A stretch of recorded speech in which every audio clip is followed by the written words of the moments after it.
I remember the laughter, the warmth of my mother's hugs, the smell of my dad's aftershave as he scooped me up in his arms.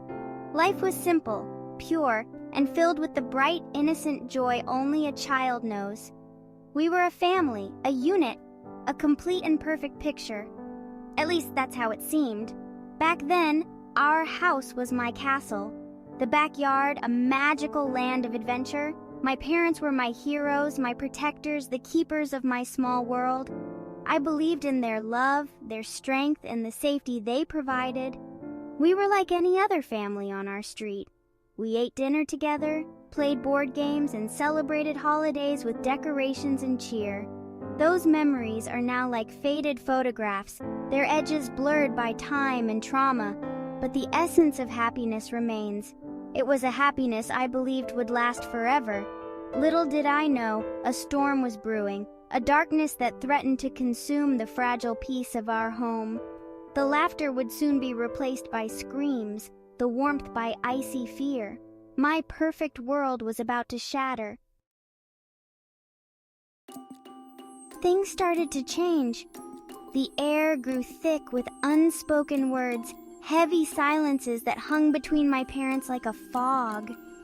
Their arguments, once rare and quickly resolved, became more frequent, their voices sharp and laced with bitterness.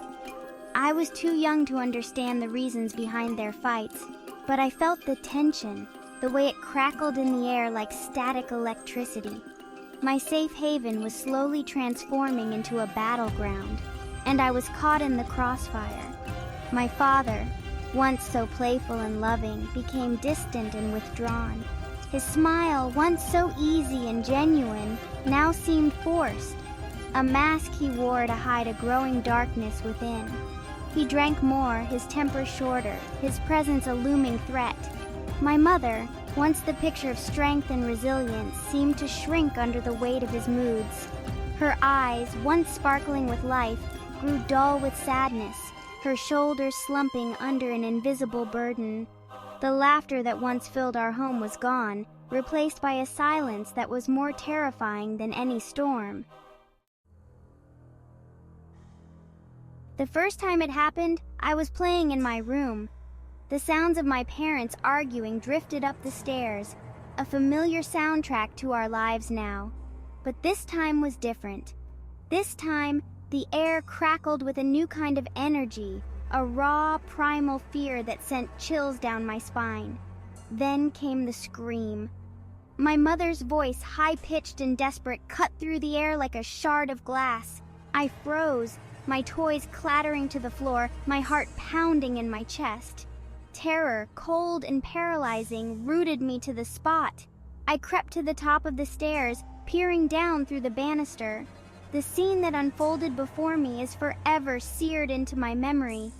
My father, his face contorted in a mask of rage, stood over my mother, his hand raised high.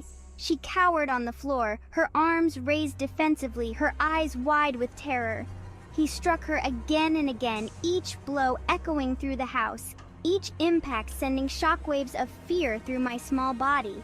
I wanted to scream, to run, to do something, anything to make it stop. But I was frozen, paralyzed by a fear so profound it stole my voice and my ability to move. That night, the monster within my father was unleashed, and our lives were forever changed. The man who once held me high on his shoulders, who read me bedtime stories and tucked me in at night, was gone, replaced by a stranger I no longer recognized. I remember feeling so isolated, like I was trapped in a cage with no way out. Every day felt like an endless cycle of despair. There was no one to turn to, no one who could understand the pain I was going through. It was as if the walls were closing in and I couldn't breathe. The loneliness was suffocating. It felt like I was screaming into a void with no one there to hear me. The silence was deafening and the darkness seemed to stretch on forever. I was truly alone. In the midst of my darkest days, there was a glimmer of hope. It was subtle, almost imperceptible, but it was there. It came in the form of small acts of kindness, a gentle word, a comforting touch. These moments, though fleeting, began to weave a fragile thread of hope into the fabric of my life.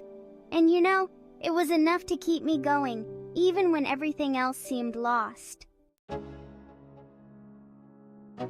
Breaking the silence was one of the hardest things I ever had to do. The fear of not being believed, the shame, the guilt, it all weighed heavily on me.